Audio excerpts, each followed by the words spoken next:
dark side. 2, 1, 0.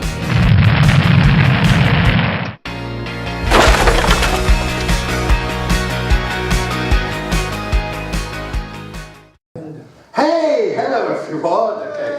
Hey, there you go. Hello, welcome to Blackpool. My name's Paul Drury. I'm ably assisted by Martyn, Carroll. Can I just say, I'm a university lecturer. I don't need that, so I'm just going to talk loudly. Is that right? You don't need that for. There you go. Okay.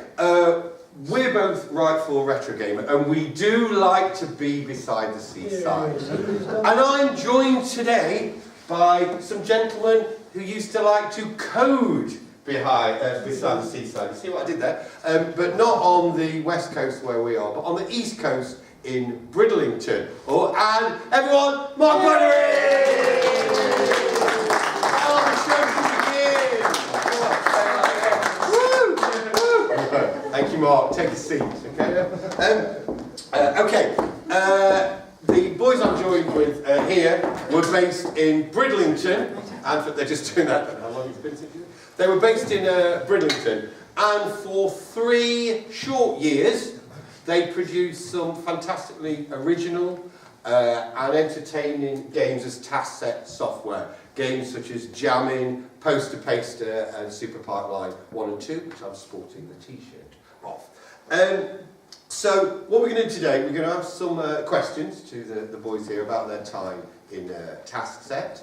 There's also then going to be a quiz, so with a very prestigious prize as well, and there'll be some time for some questions from you at the end. But first, can we do the traditional way of welcoming people? Can we have a round of applause for Mark Buttery, Andy Rixon, Paul Hodgson, and Andy Walker.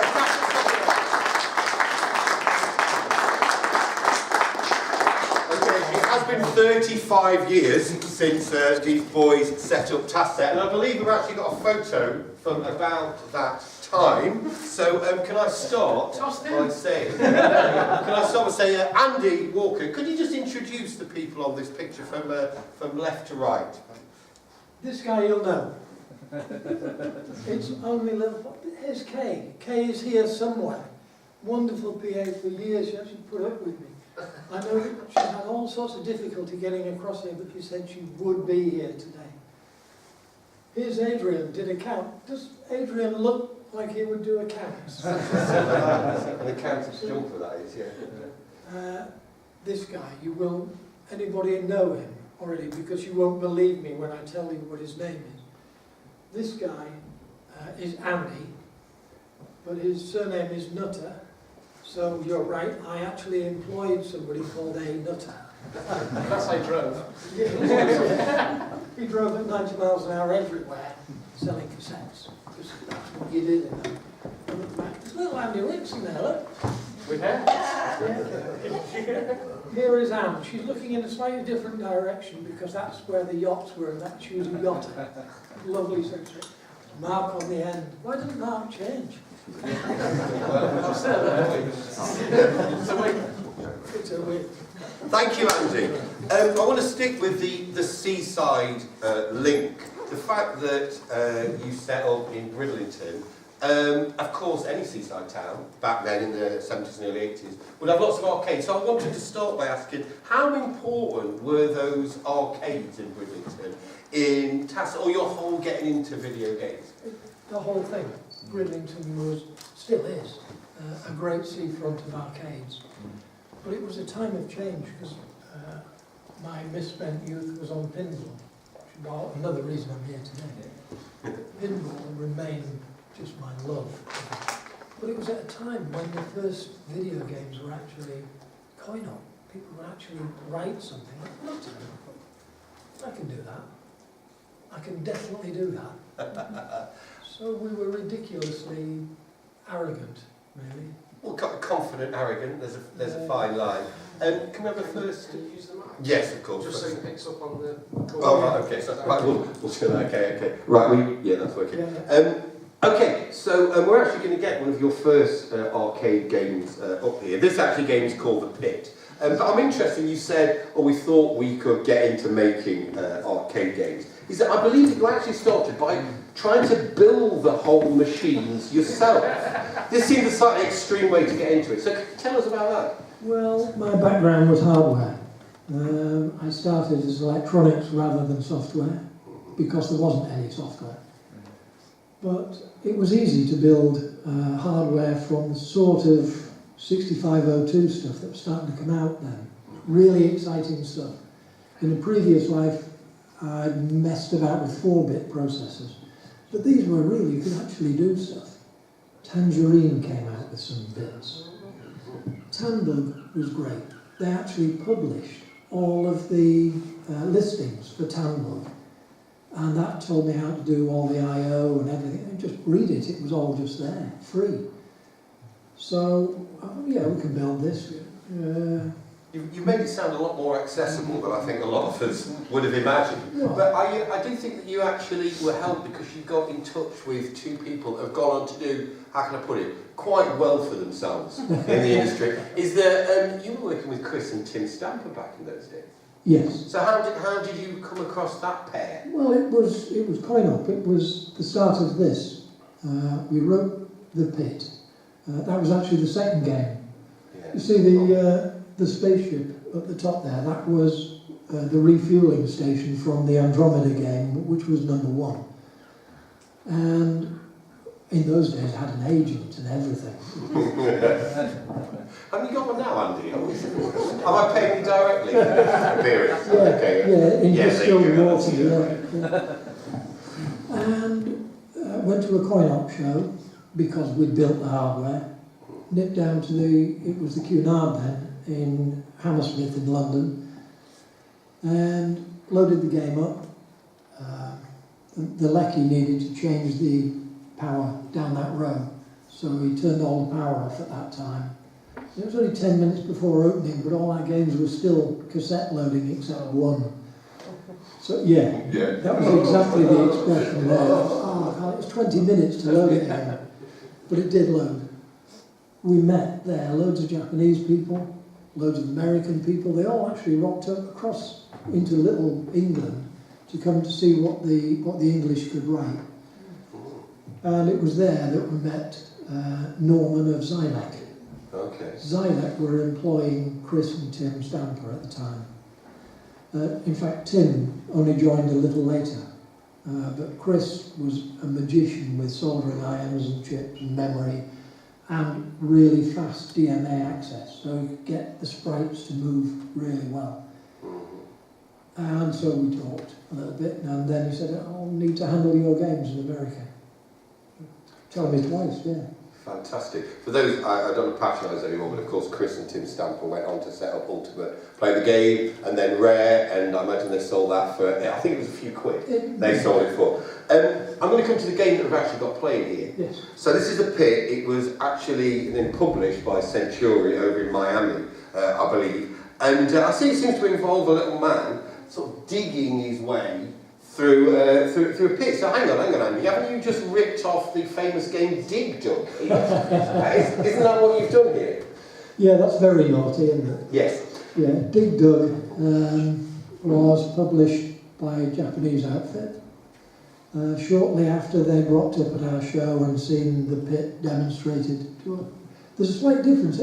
Anybody played Dig Dug? Yeah. Quite a bit. Yeah. Has a strange, I've not seen it anywhere else, strange final sequence where there's your hero's there with a stirrup pump, isn't it?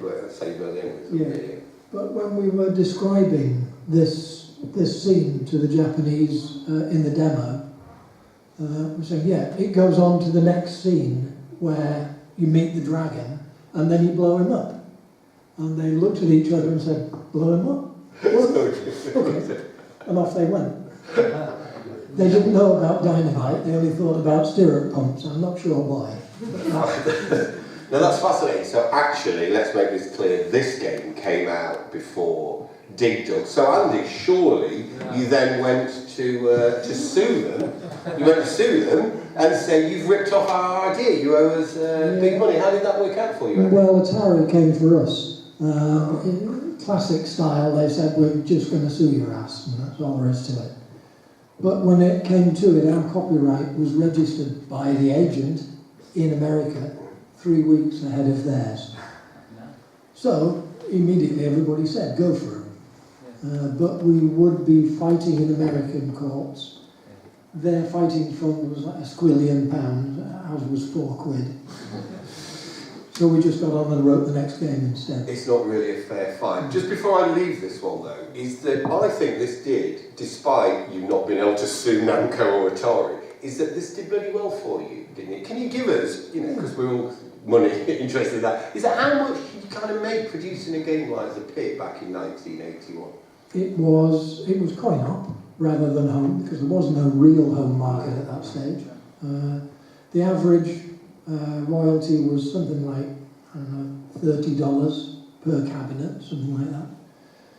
50 for a gun, but I had an agent. And he said, I can get you $150 a cabinet, but we won't sell as many. What do you reckon?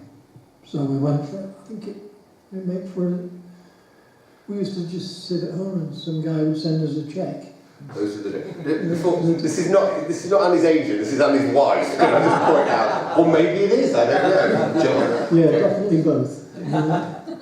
A cheque would drop in for 35,000 quid. And this is in 1982 we're talking. It's alright, isn't it? So $100 or 100,000? Have you noticed she's still whispering after all these years? Okay, thanks for tackling that. Anyway, just before we leave that, I understand that whilst that's big money, is that did you almost get a deal to make it into a handheld? And that really would have, you wouldn't be able to buy Bridlington Seafront, I imagine. Yeah, Bandai Namco was the deal. And again, I had an agent. And all of the business was done in America. My lawyers were over in Miami as well. So I spent quite a lot of time on the upper deck of the 747. That's where most of that money went, actually. But it was worth chasing, because they said, look, we're going to make a handheld of The Pit. We really like it, and we're only going to start. We'll just give you $1. I'm used to 150, and they said $1. So we're only going to start if we can make 3 million units. I think we can all do the maths there. Okay. My sort of calculator, right? So it was worth chasing. And in the end, it came down to the very final contract, 27 pages, and they just said, no, we've got to do another one now. So I got on the plane and went home. So near, Andy, so near. However, thank you so much, Andy. However, you did sort of have a little two-fingered salute in a way, because we're going to move on to now, and I'm going to move on to Paul. Is that up here we have Taskset's first game. So you've gone from the arcade market to the home market. Now, so Paul, before I start talking about this, which is Dig Dog, see what he did there? See what he did? Okay, Dig Dog. Tell us about how did you come to work at Taskset? And in fact, when you joined, was it Taskset, or did you join slightly before it became that title? I think it was actually. Are you on? Am I on? Yes. Yeah, I think it was actually Taskset at the time. The letterhead with my job application on was AW Electronics, Right. but they'd just registered the company name, so I think I was the first official employee. Basically, I advertised an ad in Free Press in Bridlington. I was at college at the time doing what was laughingly called computing, which involved learning how to program in COBOL on an old Sperry Univac mini computer, but 90% of the time was cutting bits of flowcharts out of books and sticking them into other books. Whereas in the meantime, at home on an evening, I was building computers out of wire wrap and Z80s and things like that. Andy rocks up with a job, tells me he's looking at moving into the home computer market, which was just starting to become very big. And I kind of accepted there and then, didn't I? On the spot. On the spot. Started work on the bank holiday, which was the next week, so I got a day off on my first day. Was good. First trick. Got there, found a nice orange bucket chair and a desk to work at. He presented me with this wonderful piece of kit because, as he just said, they'd been working for a long time on Tangerine hardware, which was an amazing bit of kit. The Microtan 65 and all the individual boards were perfect. And they came with this machine called the Oric. which Sorry, you've been a bit... Did you have people going booing there? Honestly, was there a... Oh, dear. You got yours right, Is yeah. that- yeah, I got the short story. He got the 64, I got the Auric. That doesn't seem fair. It was a wedge-shaped machine that didn't even work as a doorstop because the feet on the underneath of it didn't stop the door from closing. Okay. It had nothing really going for it. It had a decent sound chip in it and a decent processor, but for the technical among you, it had serial graphics attributes, which meant that if you put a block of core in one block on the screen, it affected everything to the right bit on the screen. So actually doing moving graphics was a pain. Dig Dog worked kind of because it was that sort of thing. Everything has to be 2 characters wide because that's how the graphics attributes work. So you're constrained from day one really by what the graphics could do. But it was a good pun on the name, and it Always a good pun. To be fair, we're all clever in hindsight, aren't we? Is that back in the day, it perhaps wasn't clear which home micro was going to be successful. So, I mean, whilst we're laughing at it now, was there a sense, maybe this Auric will take off? Did you ever have that? There was a real sense of that because it was half the price of the Commodore 64. So I thought I was quitting, but I didn't think so at the time. Didn't quite. Once I read his programming manual and found that he had hardware sprites, I was a bit... Sprite jealousy, you heard it here. So we'll bring us on to that then. So tell us, when did you first get your hands on a Commodore 64 and what were your kind of initial thoughts on it? The first time was when we started working on Pipeline. So Dig Dug was out, Cosmic Convoy, which Mark and Andy had worked on, was out. And we got over the 64 and we started playing particularly with the sound chip. And in my previous kind of student life, I was a classically trained musician. And I saw what I could do with the sound chip. And one of the first things I did was write my own drum kit for it, just because I could. And it was just an awesome piece of kit. So I wrote a little sound generator for it, and I ended up doing the music for Pipeline, while Mark and Andy did the fun stuff with the graphics and the six-headed Venusian pipe spiders. We're coming on to Pipeline now, but just one last thought on that is that at what point did it become clear that you, but kind of Taskset as a whole, but if you want to take this one, Paul, is that thought this is the machine that we're going to focus on? Was there a key bit where you're like, forget all the other, make that, put that Auric under the door, right? Was there a point that... I think it was once these two had managed to get Fred the foreman in Pipeline with his little nose wobbling up and down, walking along a pipe.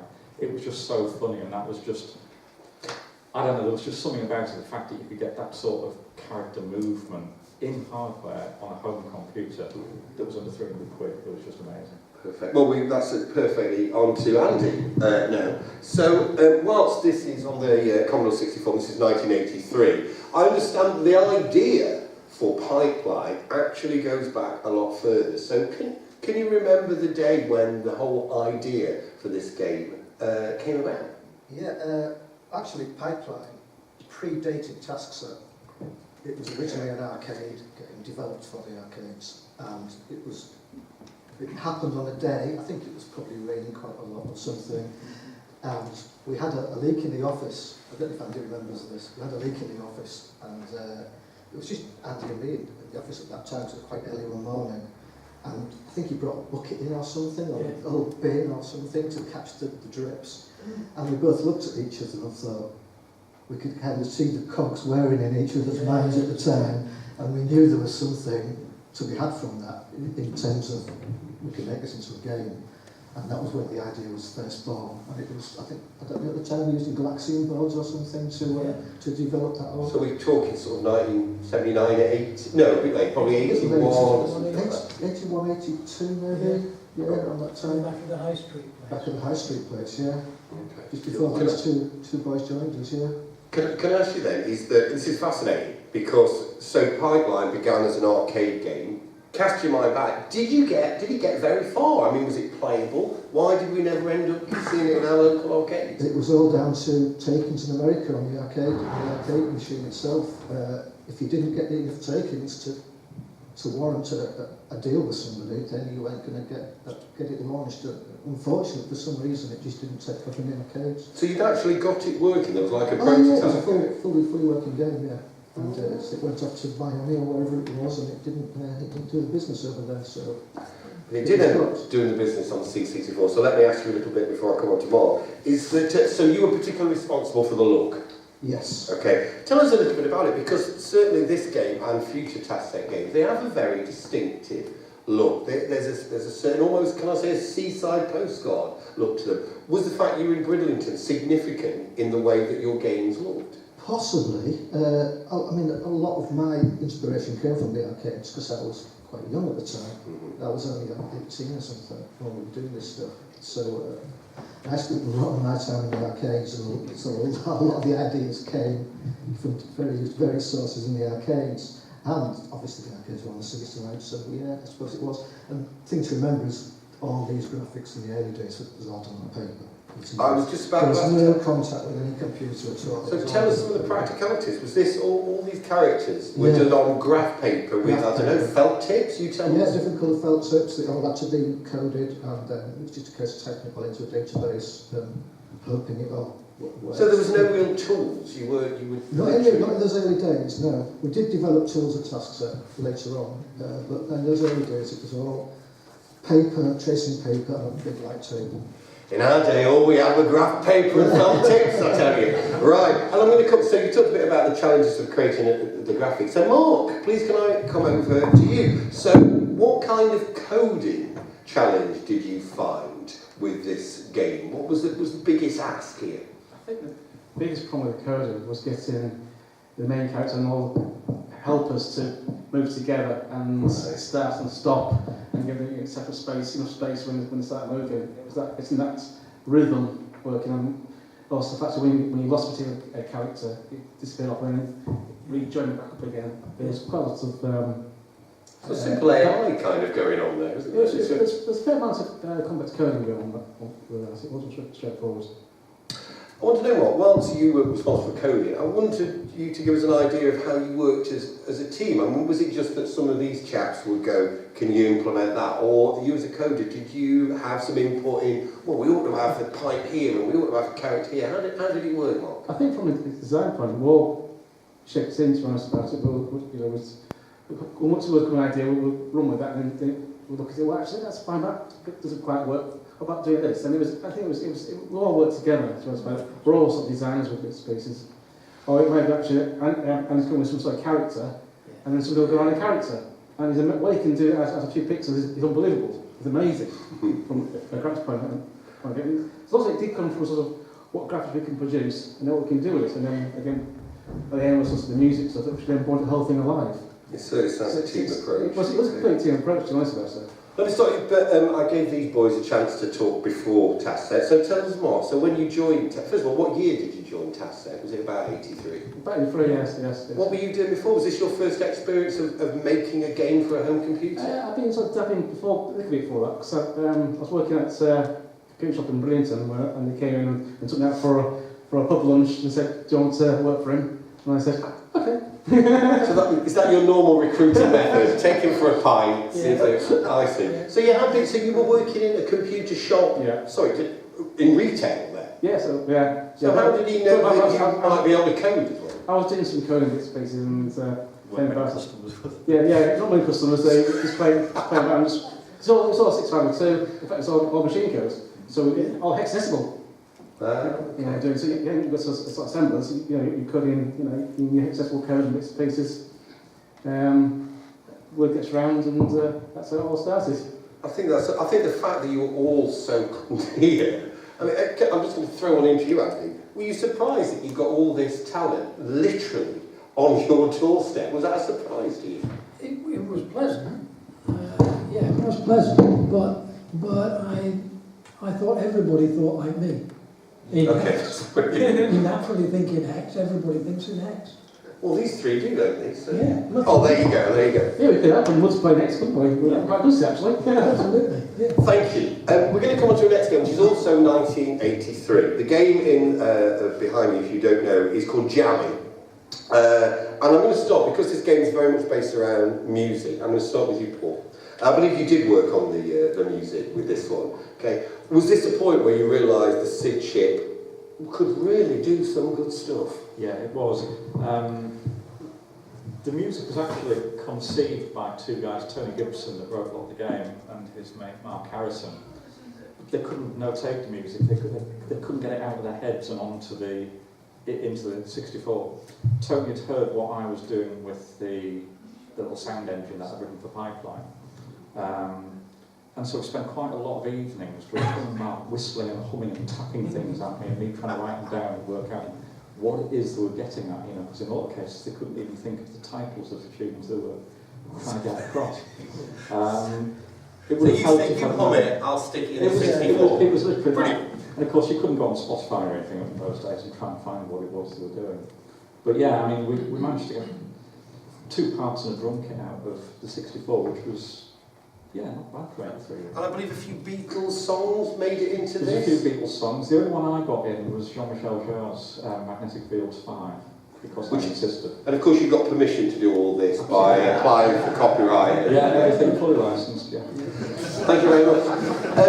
Now, Andy, I want to come to you, because we're trying to make it a round robin. Is that, so this particular game, if you can see, is based around a Rastafarian being chased by giant notes, trying to find like a saxophone and various other instruments. Now, at this point, did you ever sort of think, how am I going to sell this? I mean, was there any concept of marketing? Because it's not Space Invaders, is it? No, the world knew about space games, didn't they? But something that was just completely different. I'm not a marketing person. I think No. I'm Hex. I don't understand business. I just like to write. So the magazines were just starting at the time. There was Personal Computer World was that a Thursday or Friday or something like that? Used to come out, and then they started to come in colour. Which is perfect. Which it did. And that brought the first way of putting colourful things that might be a bit different in front of everybody. Most of the market was, we would write things, and then we would sort of duplicate them on the kitchen table, and people would send us money, and we'd send them a tape. That was it. It was before, really, the Smiths and Boots hadn't really started then, had they? So it was, go find the public, put something colourful in front of them and say, we're here. That's the limit of my marketing. Can I stick with it? You mentioned magazines, and I wonder whether you saw them as a good way to sort of build up the Taskset brand. In fact, can I even call it a brand? Because looking back, you think, oh yeah, I can see their kind of style. Had you any concept at the time that you were creating a brand? No, that would have been a plan, wouldn't it? Yes, right. Didn't have that. Every game was whichever one was next. Did we ever plan anything more than a game ahead? I don't know. Okay, there you go. There you go, Tim. Can we go to the next one? Because I did notice there was some marketing in-game. Now, this particular game we've got behind here is called Paster, which rather sneakily, the idea is that you managed to put up big posters on hoardings, is that some of them actually advertise your other games. Okay, look at you smiling. I remember this game, and you did this, right? First of all then, I'm going to start with, I believe you, Paul, because the idea for this came about by a very memorable incident in your Bridlington High Street office. What happened? It shouldn't have been memorable, but we worked in the first floor room, and I don't know, we were posing together, Mark on the right hand side, me on the left hand side, Andy in the next room to us. And we were surprised one day by a face appearing at our window, which, yeah, being first floor, you don't get very many faces appearing at the window. And it turned out to be the window cleaner. And it was actually quite a funny window cleaning team, because it was a husband and wife team, do you remember them? He was up the ladder and she was throwing the soapy rags up to him. The basis of every good marriage. It was a good team, and I don't know, there was something we started talking about it, and it was just one of those strange conversations, wouldn't it be funny if? There was a shop on the corner opposite us, and just round the corner there was, do you remember there was a big advertising board, and every now and again people would turn up with the ladder, proper paper and rolls of paper and stick the things on, you know, and we thought, yeah, there's a game in that. There's a game in that. I want to follow that, and Andy, with you. Bear in mind that you're left to interpret this into a game. Is that I wondered how you felt the fact that a lot of Taskset games are actually drawing on real life. As an artist, did that kind of help you? I think it did, yeah, because we we often got stuck of ideas and things, so we would draw on real life more than anything else. It just seemed to be something that crept in quite an early stage and continued throughout the 4 years that Taskset was going. And you mentioned ideas. Tell me, is it true that you had, like, in the office, a bag of ideas? That if anyone had, like, that's an interesting idea, put it on a piece of paper, put it in the bag, we'll come back to that. I don't remember that, to be honest, but it possibly did happen, but I just don't remember. This is the bit where I go, do any of you remember that bit? Did you remember it? Oh, this one does, okay. Yeah. So I can remember putting stuff in, I can't remember taking it out. Well, there you go. So it remained in the bag, okay? I like it. Okay, I'm going to now ask Mark. I'm quite intrigued in the process of making this game. We're going to go, all right, for the stills of the office. We've got some pictures of the Taskset office around where this was being made. Okay, so I don't know if you can see. Hey, mates, participate! There you go. I think the Queen album suggests 1984. I think the works is 1984. Is that right? Okay. So actually, Mark, I wondered if you could see that one. Perhaps you could tell us about some of the hardware that we can actually see on that particular picture. Can you identify anything? Right, we've got. So this we have that sort of mini computer, didn't we? Of code. It's all about system these days. So you've got the. Oh no, this is after that point. We've got the Atari. That's the Apple II. Apple stuff into it, yeah. So We've got an Apple II. we did actually start writing on what was The that? Sage 4. Oh, the Sage 4 Yeah. machine. So the code of that was a multi-user device, which was awful. And eventually, they kept crashing. So we eventually went on to Apple Kits to do the coding and the store stuff, and then we put it onto the ROMs, then put into Commodore 64 rather than other horrible machines. So the Apple was the main coding machine itself. And would you all be sat in this office, Mark? Is So this all I think- quite close together? Yeah, I think so. Paul and myself My were. desk. Yeah, until you were kicked upstairs. We went upstairs, yeah. And Andy was next door. We eventually Paul went upstairs, but there's a few sort of common things around how we used to work. Because when we were in the room together, we'd hear this sort of bang, bang, bang. Because Andy used to play darts, so he'd hear the darts. But he didn't dare go into the room in case you're going to get speared by the darts. Clever. But then he got a bit more carried away. And we sort of got more creative, didn't we, and a bit more working about. Actually, seriously working, of course, but got a point where you're going to put holes for walls and then put some cables in. I think we actually ticked up at one point where Andy said, actually, you can't put water on the desk that's electric because you can't explain to Andy's parents why he's been electrocuted. To stop That's that. not ideal. Can you tell us, was it a 9 to 5 job? I mean, did you No. turn up at night? No, Yeah, no. tell us about that. Would you work late into the night, and how did it work? I think it was probably starting roughly about 9, but it was we might probably go home about for tea, then we'd be back. And the reality is that when you do a game, you've got deadlines you've got to meet, and those deadlines get set pretty early on the lifestyle of a game because you've got the press release and the copying to be done and stuff. Did you broadly meet deadlines, or did you enjoy the sound of them whooshing past you? No, we met them. I don't think we ever missed one, did we? Well, very good. We had to. Yeah, we okay. had to. Yeah, we missed You one. don't code, you don't eat, right? So basically, you code until you got finished and you had to sleep. Well, that's been inconvenient, wasn't it, sometimes? Well, I'm going to stick with the kind of the life here, so I'm going to go to Andy Rixon now. Is that the game we've... oh, sorry, no, that's not that one. That's coming later. Bozo's Night Out. Sorry about that. The game we're going to show now is from 1984, and it's called Bozo's Night Out. As you can see, the game involves staggering back from the pub after consuming many pints. If you've ever played it, it cleverly makes it harder to control the more pints you've consumed. And on the way there, you have to negotiate various Bridlington locals. So I just want to ask, was this a question of art imitating life? Quite possibly. I wasn't actually involved in this game at all. It was Mark Harrison did the graphics for this game, and Tony Gibson was the coder at the time. It was a classic Tony Gibson game, in fact. But yeah, I think you're probably right on that. I think it was influenced by his neighbours, I think it wasn't anything. Oh, yes. But you as a team, did you code in the day and then go out to the pub at lunchtime in the evening? I mean, did it feel like a team that drinks together, codes together? I don't think we were all big drinkers, were we? I have to apologise. Well, might have been, but I don't think these two guys were. I'm going to go back to the marketing one with you, Andy, because this particular game involves drinking, and you call it wobble juice. I think there's a fantastic opportunity here. You could have done a great marketing deal with Carling or something like that. So, did you ever think about somehow getting a sponsorship for this kind of drinking game? Yeah, these days you would, wouldn't you? You'd definitely be a Carlsberg or a Beamish maybe, or something jolly. But these were different times. And I think this game was one of the first into Boots and Smiths.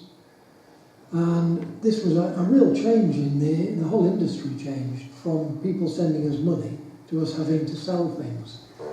And Boots and Smiths would give us wonderful orders. They would only order in lots of, was it 500 a top? So that made duplication really, really efficient. But they only paid us a pittance for them. Right. You can have a big order, but we're not paying you much. So the whole of the marketing was changed suddenly to Smiths and Boots ran their own charts, didn't they? They did. Which surely was based purely on how many people bought the games in a democratic, fair manner. Is that how it worked, Andy? Yeah, bollocks. Okay. Would you like to tell us actually how the charts, and I would argue probably still work like that today. So tell us, how did it work? I couldn't possibly comment on how it works today. No. But I'm not a marketing person. I don't really understand it. But when some guy wants a Mediterranean holiday for his family to be at number 2 in the charts, and you tell him to go away, We'll be recorded, yeah. Right. then you find yourself at number 10 in the charts instead. And it's as blatant as that. It was early days, everybody was just doing what they thought. But that brings us to wobble juice. Yeah. Because if Boots had decided to clear their shelves on one complaint about alcohol for kids, that would have killed the game stone dead. Nobody would have seen it. That's the difference, because they weren't writing in anymore then, were they? It was wholesale only. And if Boots and Smiths didn't take it, nobody would play it, because they never got to see it. So it had to be wobble juice. Right. You've alluded there that this game was written by Tony Gibson and his coding partner Mark Harrison. And I'm just going to keep on Seaside Special. Well, is that Tony had been with you a long time, Andy, right back to AWE. I think he worked on the pit. I know that this particular game, Seaside Special, which involves basically throwing radioactive seaweed at politicians, something that of course you would wholeheartedly support now with your anti-fracking work, is that I do understand that this was a falling out with Tony Gibson. I wonder if you'd like to tell how did that happen? It was a shame, wasn't it? But people fall out. We'd worked closely together. I think he'd given up his job in Devon to come and join me at the original AW. So yeah, we worked on all sorts of stuff together, closely, often, late into the night. Most people would like to think they put a bit of emotion into their games, and we definitely did. The pit, for instance. See the little guy making his way through the soil. Tony christened that with his bluter. He was bluting his way through the soil. But to work out the roots of that, we would play that late into the night. We were working from home then. But as time went on, his path and mine were definitely going in different directions. Seaside Special was, I guess, the culmination of that. The boys had said we don't miss deadlines. What marketing expertise we had a calendar attached to it. And Tony would much rather not have anything to do with the calendar, which started to get irritating, and that started to be the wedge between us. So, again, Tony specifically wanted monies from Seaside Special to go to Greenpeace, which in my current guise I might have been a lot more forgiving of. But at the time I didn't want any form of political association, but anything he wanted to donate, we could donate in his name, that's fine, but it was from his cut. Because whilst the guys, we were all salaried people, except Tony, who was on royalties.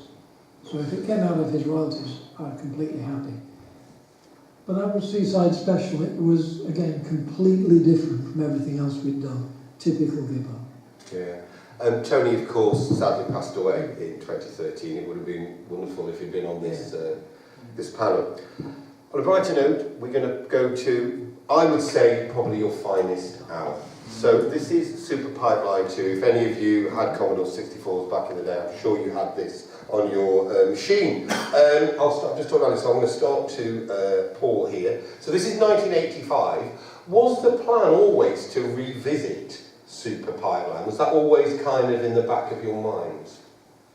I don't think it was always the plan, but I think as we were writing, I don't know, maybe as we got on with things like Gyrocod, things like that, as the techniques that we all had got were a little bit more advanced, and Andy mentioned previously we'd done all the graphics on the graph paper, but then by 85 we had tools to do it on. You can actually look at and see, you know, actually on the screen and see what things look like. I think there was just so much more that we felt we could do with the game.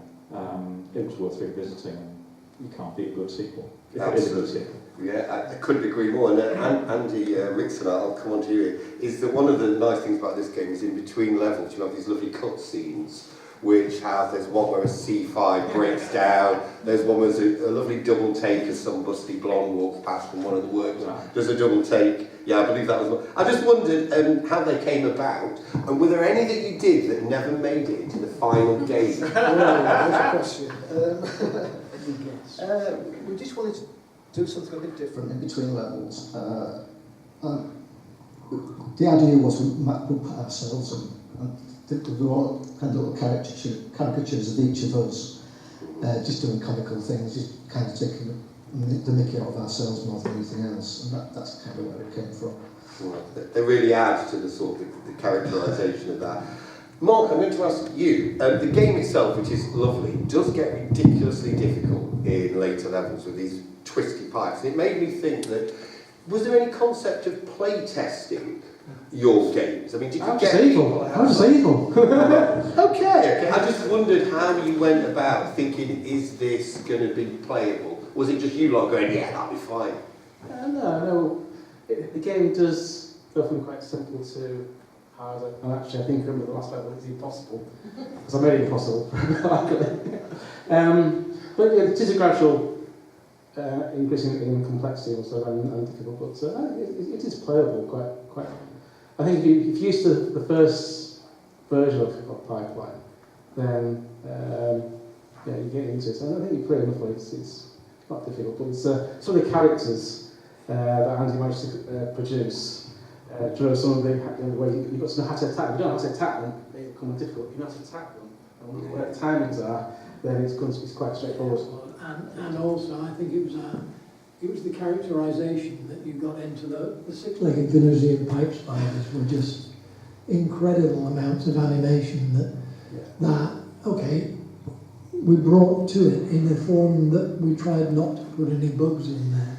But also, I think Pipeline 2 was the first one that we actually brought a decision for the player. Yeah, go on. That one of the levels, I can't remember which one, it was 99% impossible to complete unless you sacrificed a worker. Yeah. So that was our first social I was going to say it's almost a moral decision then in this game. This is very profound for 8-bit software. I'm going to go on to this question then. Is that, like, I've interviewed you about this game before, and you said this was a game we could all be proud of, which is a wonderful thing to say. However, it's almost the last release. As this comes out, Taskset is just about closing. So, Andy, what happened? Well, I'm not a businessman, am I? Okay, right. That's the bottom line, but I think maybe if I'd been an Ocean or somebody like that, we could have made a bit more money. But the market had changed altogether. and it changed from players buying from us to high street shops buying from us.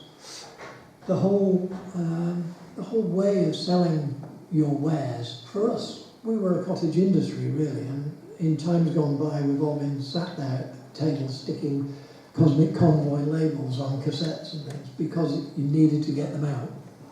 And all of those days had gone, and it was much, much more corporate. Remember the Signosis days? Of course, yeah. So it was all around the same time. We looked at each other and said, how do they get that much funding to write that little amount of games? How do they actually keep going? And nobody could work it out. And in the end we worked it out because they weren't going, and neither were we. Yeah, brutal. Paul, I'm going to come on to you. Can you recall the day when Andy actually presumably gathered you all together and said, sorry boys, it's been a great 3 years, but it's game over? I remember it really well. It was Thursday the 9th of January. Sorry, that's very precise, that is. I wasn't expecting that. What time? It was meant to be the 7th of January, which was my 21st birthday, and I don't know if you lot knew that we were going under at the time. They didn't tell me to keep me happy for at least 2 more days. So we all went down to the pub and celebrated my birthday instead of drowning our sorrows in various wobble juice. Well, it wasn't quite the end though. So Paul, you particularly with Andy, actually did work on several games, and we've got one of them coming up here, which is called, I'll skip that one. So we'll do called Martyn, which was Martyn, called Martyn, which was a karate game, or a judo game. Okay, so yeah, here we go. Can you tell us, so you now went and became a contract co-owner, both of you. How different was that from your experience at Taskset? There was no salary for that. Well, yeah, that's an issue. Yeah. No, it was a good game to do that. I mean, Andy did a huge amount of the coding on that. We went down to Orpington for a couple of days, and we spent those days filming a guy called Brian Jacks, who you might have heard of. From Superstars, if you grew up in the 80s. Yeah, he was Olympic judo champion, and he let us into his training school, and we did a lot of videoing, and he explained a lot of the moves to us. And Andy managed to replicate the very complicated moves using some really weird movements of the joystick. And again, I put some music to it, and it was a good game again. And you managed to get these moves really authentic. And is that because Brian Jacks got hands-on with you? That's how much you cared about the game? Yeah, well, it wasn't really research. He said, no, if you really want to understand it, what? And I was just horizontal on the Well, there you go. That's no wonder it was good. I'm going to ask, I'm going to go over to Mark first then. Okay, so Taskset closed its doors in 1985. What did you do after that? What was your next move? I actually left the game industry behind me at that point. That was it? Yeah, that was it for me. So I went into business and coding. Actually, it's still actually up on the Apple all the time, but it's my own friends, so it was running development teams. Mark, do you look back at that time, that very brief time that you were in the games industry, fondly, or was it just a brief moment that if it hadn't been for us bothering you and dragging you up to Blackpool, you would have completely forgot about it? No, it was a good time. It was a very hard time, work-wise. We worked very, very hard, but we had some fun doing it, and we did. There's some stuff there that's really proud of what we actually achieved. And at the time, the technology, how we pushed that technology, we were leading most of our competitors. What we could do out of it. We were. Andy could do out of the graphics and stuff. It was amazing. What in front of years ahead from quite lots of our competitors. Yeah, you should be very proud. Thank you. And I'm going to come on to Andy. So you didn't leave the games industry behind, Andy. So what did you do straight after Taskset? Well, I swapped the North East and the North West. I went to work in Liverpool at Odin and spent about a year there. Quite a brief time really, because I didn't really know at the time, but they were on the rocks when I joined them, so that didn't last very long. And then I moved to Special Effects, which was just starting up in Liverpool. We moved into the Albert Dock. I went there for about 5 years, followed by a brief time at Ocean. Wow. And then on to Rage, which I was there for 10 years. And then a little start-up company after that, which didn't really get going, so we closed it down fairly early. So that was my career. Well, I've definitely got you down for a retro gamer interview in the future. That's brilliant. And I wondered how you look back. You then went on, unlike Mark, went on to work at, you know, companies we've heard of, Ocean, Special Effects. How do you compare the experience at Taskset with those later experiences? And I know you've got your own boss here, but, you know, pros and cons, pluses, minuses? Taskset was unique because there was so few of us, really. The companies I went to work with after that were, I mean, some of them were startups that were fairly small, but there was still lots more members of staff than what we were at the time. So, yeah, it was more intimate in that respect. Just, you know, it was more friendly, warmer environment there than I got most of the other places that I moved to. What a lovely thing to say, Paul. I'll say for you, I know you've stayed in the broader sense of the gaming industry. Is that what? It is. It's can't say too much about where I work now, but if I say that He's a spy. Every time we ask him, he says, "Oh, I can't really say very much about what I do." I work in technology for retail bingo, so your galas and mega bingos. We do a lot of the technology behind those things. I've been there getting on for 30 years now. Quite coincidentally, I started that job on a bank holiday as well, so I've got my life sorted out really well. So we've got a pattern here, okay. And the final word to you, Andy. So, Taskset itself, like I say, was only 3 short years, but how has that kind of impacted the rest of your life? Do you still look back at that as a kind of defining few years? Yeah, it certainly was. Because there weren't any passengers there. Everybody worked, everybody loved games, and as you know, I'm not smart enough to retire. Still writing games. And if it's not an assembler, then it's not worth having. Well, there you go. That's the takeaway message. For this bit, folks, can we say a big round of applause to the Taskset boys?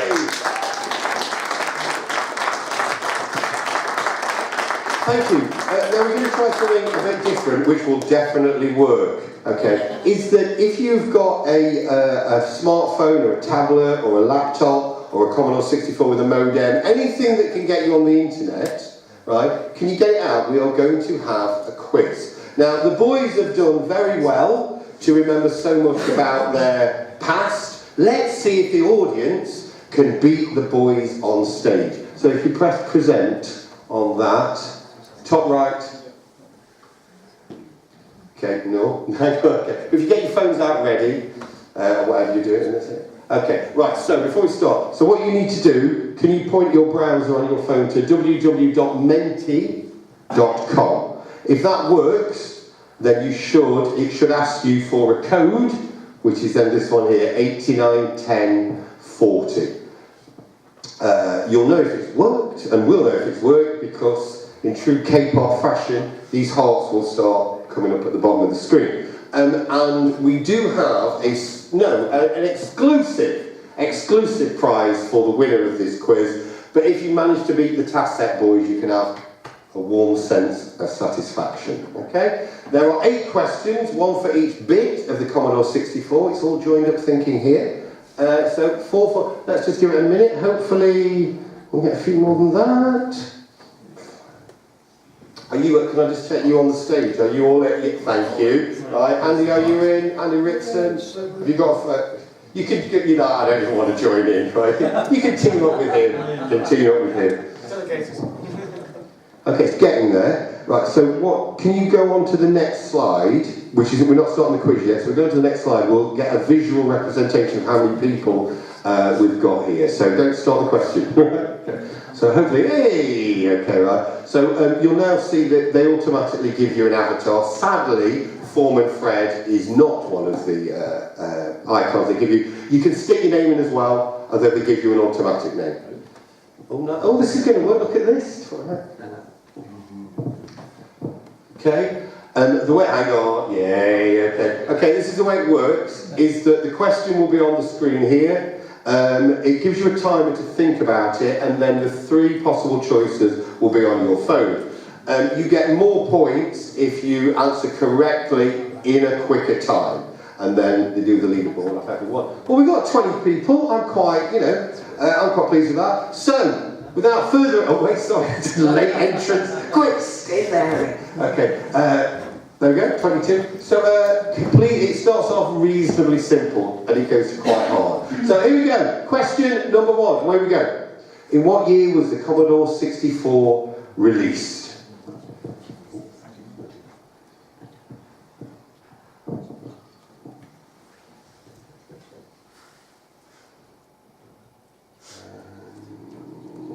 Okay, the correct answer of course was, okay, yeah, it was 1982. The same of course as the ZX Spectrum. So well if you got that right. So far on the leaderboard.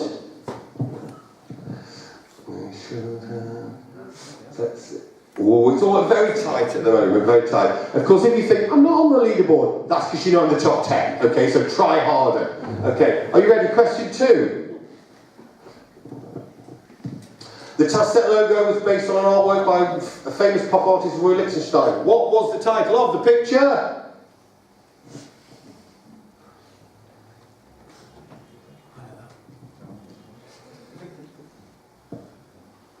Yeah, very good. You can actually see here, it's that's part of the Taskset logo, part of the Lichtenstein original. Yeah, do you see what I did with the brass and the strawberry switch? Thanks for that. I thought about that for a long time. Okay, that's mixed things up a little bit. Let's see. Ooh, okay. Well done, Lee Taylor-Jack, who's currently in the lead. Okay, question number 3. On the start screen of the C64, how many bytes free does it say are available?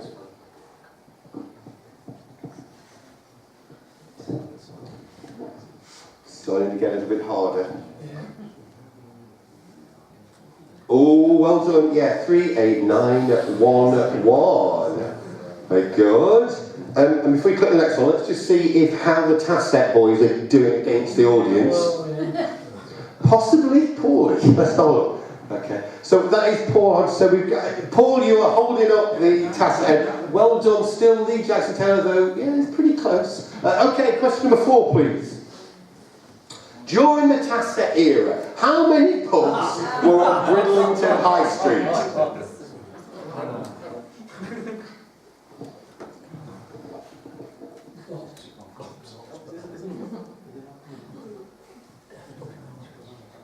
Ooh, it is 11. Can I say, I hope that you have, that will be a typical night out, isn't it? You can see we've got Bozo's night out there in the background. Okay, now that might have mixed, yeah, you see, I think that's brought the Taskset boys onto is that you, Andy, at the bottom? Yeah, that'll be me, yeah. So good to know that the pub questions got you onto the leaderboard there, okay? Paul, you've moved up, well done, Lee Taylor-Jack, you are rocking this. By the way, who is Lee Taylor-Jack? Okay, do you live in Bridlington? Blackpool. Right, okay. Seaside, same. Okay, we're halfway through. So question number 5. How much did the C64 cost at launch? It's in dollars. Oh.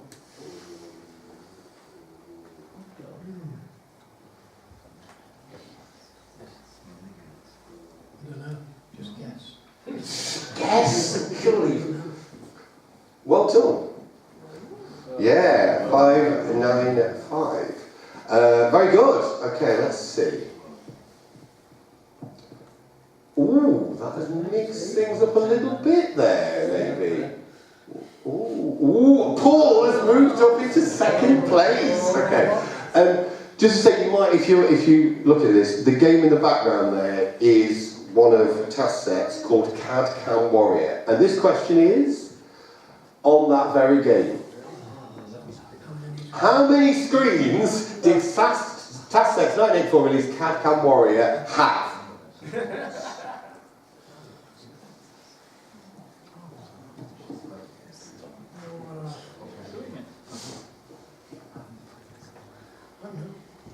Very good. Can I just say, before you go, oh my God, that's amazing, I would like to point out that most of them did look uncannily like this screen, with very subtle differences, okay? But well done, 8,192. Can I just ask a question on that before you go? What's the significance of 8,001? Because I was thinking that's not in hex. It's an exact hex number. Is it? Is that right? Of course, 449. Of course it is. Idiot. Right, now how are we going? Right, okay, so we've got 2 questions left. Question number 7. The SID chip allowed the C64 to make sweet music, but what does SID stand for?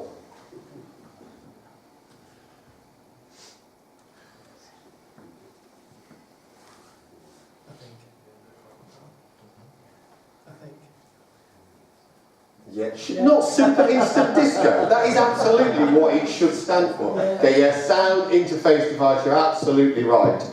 Okay, so we're now on to the final question. As always, it's been mixed up. So going to the final question, let's have a look. Oh, no, Lee, well done, Lee. You pull that back. Okay, so the very final question. Good luck, everyone. Which Taskset game appeared on the C64 charity release Soft Day? They denoted one of their games. Which one was it?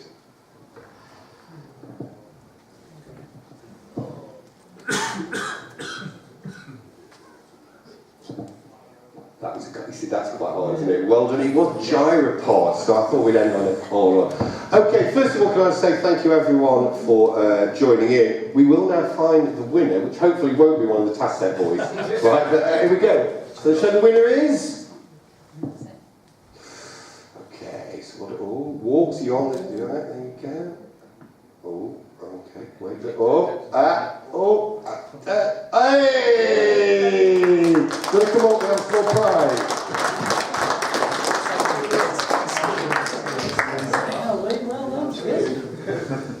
Congrats. Well done. There you go. Look at that. There you go. A real exclusive, okay? Thank you very much. We've now, because we started a bit late, we've now got about 5 minutes or so, don't think any more than that, for audience questions. So if anyone would like to ask any questions to the Taskset boys, I think we've got them over, is that right? Yeah, we have them over. So in the traditional manner, if you want to stick your hand up and we can take some questions from the floor. Yeah, nothing from this front row. They look a tough crowd on that one, okay? Well, there you go. Obviously, you've answered everything. There you go. You've answered. Does anyone who'd like to ask the boys anything about their coding pass or the 65? Way we've got one. Yeah, I noticed you had a Super Pipeline 2. I wonder when the idea for sequels became a bit of a thing in software. When did it become? When the idea of having a sequel for Super Pipeline 2. Okay, when do you think sequels became a thing? Oh, we missed the boat altogether. If we'd had such a great character as Foreman Fred there and realised it, I think those are the only games we'd have done. We'd have done Foreman Fred in trouble and Foreman Fred versus gorillas and all sorts of things. But I wasn't smart enough. But when did it come? I think it became, wasn't it? yeah. Mario was the first of the big sequel type games, wasn't it? Yeah. You're right, it was, but it became unstoppable when we realised we could do it, I think. Good answer. Thank you very much. Good question. Time for another couple of questions. Are they doing? We have actually run quite a lot over time because we didn't do it in. We didn't stop time. So, are you sure? Last chance. Well, there you go. Okay, so before you go, can I just say a few thank yous? First to my friend Martyn and Carroll, who always helps me with these things. Always, thank you, yeah. Always put together all the techie stuff. And just to say, we will be back in Manchester next year for another 35th anniversary, which is Jet Set Willie with Matthew Smith. So we'll be back for that one. Can also thank you to Andy, to Justin, and all the people that make Play Expo happen. And what's your name? Danny as well, right? Yeah. All the people that make Play Expo happen. And can I say a huge thank you to you to come along for the first talk at 12 noon. We really appreciate it. Can also ask you a tiny favour as well. Is that, has anybody got a decent camera? Because we'd like to get a few pictures of these boys, and I promise I will get you credited in Retro Game, I promise. And finally, a huge thank you for after 35 years, they're still together. Let's hear it for the Taskset boys. Thank you.